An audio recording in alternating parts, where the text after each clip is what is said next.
Hello and welcome to a quick tutorial on just adding a person into a photograph using Photoshop.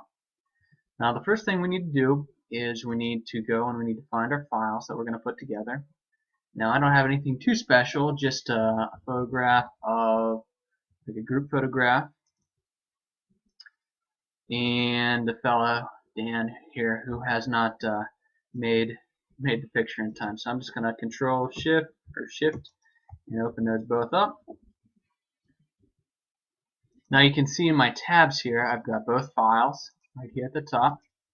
And what I need to do is I need to move one file to the other so that I can edit them in layers. To make this easier to see, first I'm going to go into my window and I'm going to tile these vertically so you can see what I'm going to do.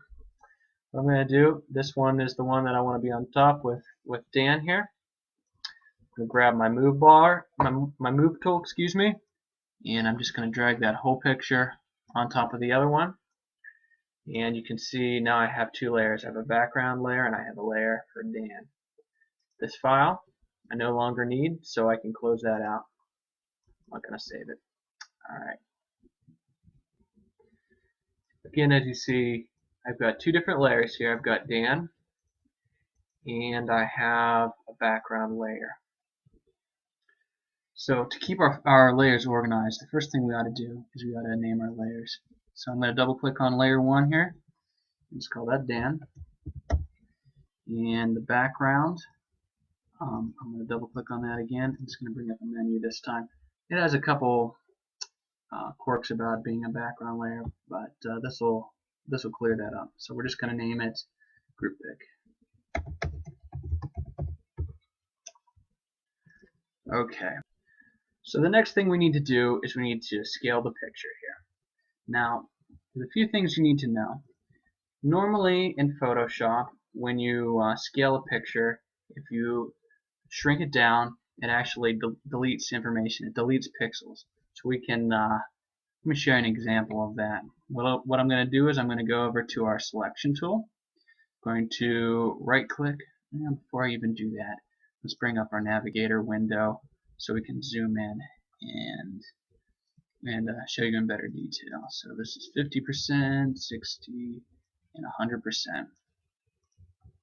Alright, when we free transform, that again is select the appropriate layer, grab the selection tool, and free transform. Let's see here. I'm going to shrink this way down, holding the shift key, and I'm going to show you exactly how much information it lost. So you can see how small it is now. So if I were to go and click on that again, free transform, and bring it back to the size we wanted it to be, you can see how much information we lost. Alright, let's undo that. So we can go back to our history and hold on, what we can do is we can cancel that. Go back to our history and we're gonna undo that. Alright, so to avoid this problem, all we have to do is we have to go into layers, find our Dan layer, and we're going to convert that to a smart object. What that does is it kind of embeds the file, so no matter what you do, it has its own history behind it. So it's got some other advantages we'll show you later. So having made that change, we should be able to resize this without any worries. Now I want to be able to see the layer underneath it, so all I'm going to do, I can do a couple different things. I can just select the opacity over here and I can bring that way down. Another thing I like to do is just maybe put it on a different blending mode like multiply or darken or something like that. Shortcut to zoom in is Alt and the scroll wheel on your mouse. So we got Giant Dan, and I want to put him right about in here. That's not right. He's giant. He doesn't need to be that giant. So I'm going to line this up with the staircase here and see if I can get that to match up. Remember the selection tool and free transform is the tool we want. And I'm going to drag that down and get that to fit. Holding shift, of course, to keep our aspect ratio the same. I'm going to try and match up the stairwell over here. Turn a little bit. There we go. And Dan should be about the right size. Let me double check this.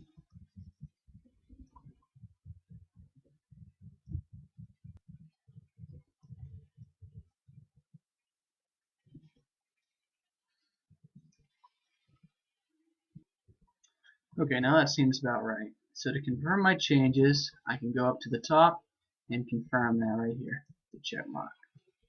Let's get rid of our multiply, go back to just being Dan here, and we're going to move on to the next section, which is to clear the background to make room for everybody else. Alright, let's zoom in on Dan again, Alt and the scroll wheel on the mouse. That's my preference. And there's all sorts of tools we can use, but I prefer the quick selection tool over here. It's a paintbrush with a selection area. Now we want to make sure it's on our normal thing. We've got regular selection, add to selection, and subtract from selection. So we just use this like a paintbrush. Paint right over them right here. And then it goes back and actually makes a few corrections, and it tends to be pretty close. So clean up in here, use our subtraction tool and get rid of this area here.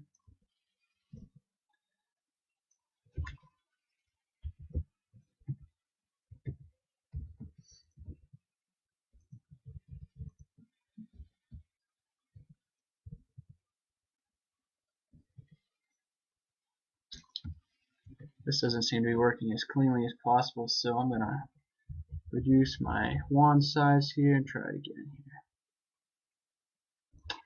here. No, I don't like it. Let's do it manually. Grab our polygon. I'm going to subtract from the layer.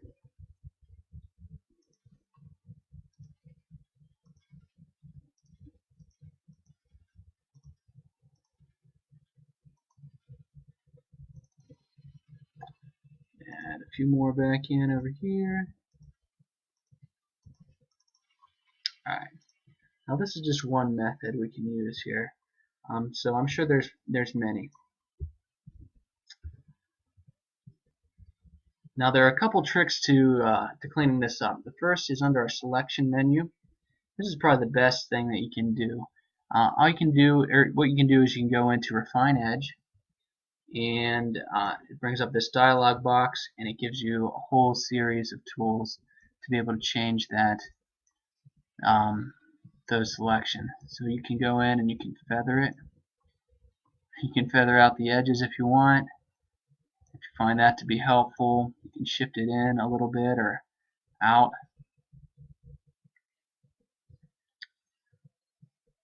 Alright, let's go with that. Let's assume that's exactly what we want. It might not be, but let's assume that. Now, the most common way to get rid of the background is probably not the best way. So the way most people would do it would just be to go into our selection and select the inverse. That would select everything but Dan. And then they would just go and they'd hit the delete key. But since we have this set up as a smart object, we can't do that, and for good reason. We would never be able to go back and adjust that again. So the better alternative is to go down to our layers menu, and at the bottom we have add a layer mask, and that's what we want to do. Now, of course, I've got the wrong thing selected, so let's go back and select Dan and make our layer mask. Okay, now you see it brings up an extra icon over here that's attached to him. That is because this is a layer that is going to be editable always. So what we can do is we can still go back and we can go and refine our mask. Now it's changed to mask, you see, and we can shift the edge a little bit. in closer to him. And these are basic adjustments. We can refine this better with our brush.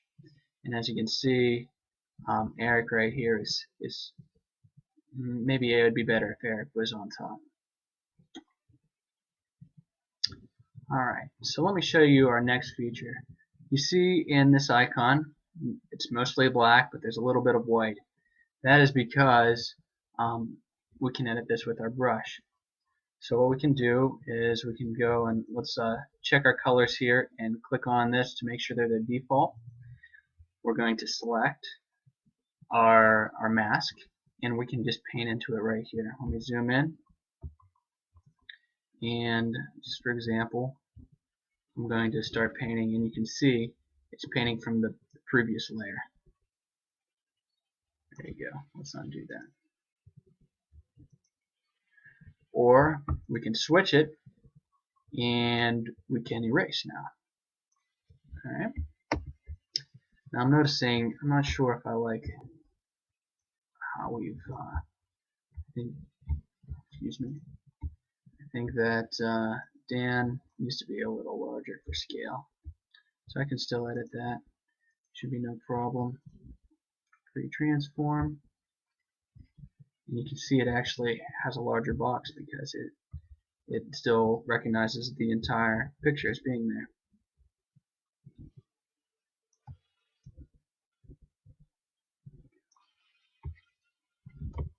Spacebar will pan. Hold the spacebar.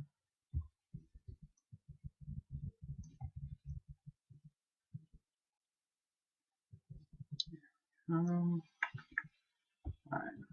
looks good to me. So, well, let's get rid of a little bit more over here so that Eric is in front of Dan. So let's just close that out, and I'm going to grab my selection tool. I'm going to click on the group pick layer and select Eric. The brackets, adjust your brush size. All I'm worried about is getting this edge right. Okay. So Eric's selection looks pretty good. Let's turn on Dan's layer back on, and we want to actually remove this section that it overlaps from Dan's selection. So let's go over here. We'll remove it from his mask, that is. So click on his mask. We're going to go back to our brush, and we're going to click on this to make it, we want black as our color. And black, if we look over here, you can see all the see-through space is black, and there's a little white speck here that would be for Dan. So we're just going to go, and we're going to erase that using the paintbrush. And there we go. So now we can just go ahead and deselect Eric. That's in here as selection and deselect. We've got this extra little edge right here that we don't want. So I'm going to zoom in, grab my brush, and I'm just going to paint that out. Whoop, wrong way. I want to make that.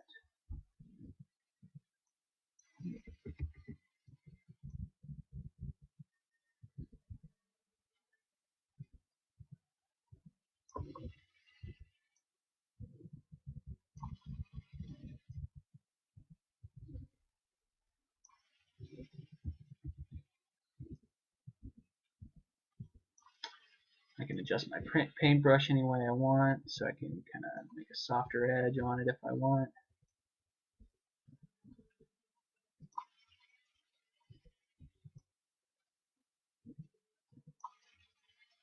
And I'm gonna pause this and do this. Now that edge looks much better. Of course, Dan here looks like he's missing some of his ears, so we're gonna paint those back in.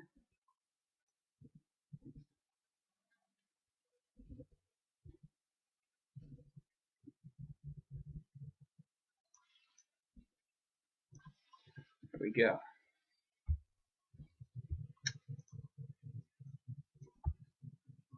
Now Dan is part of the group. From here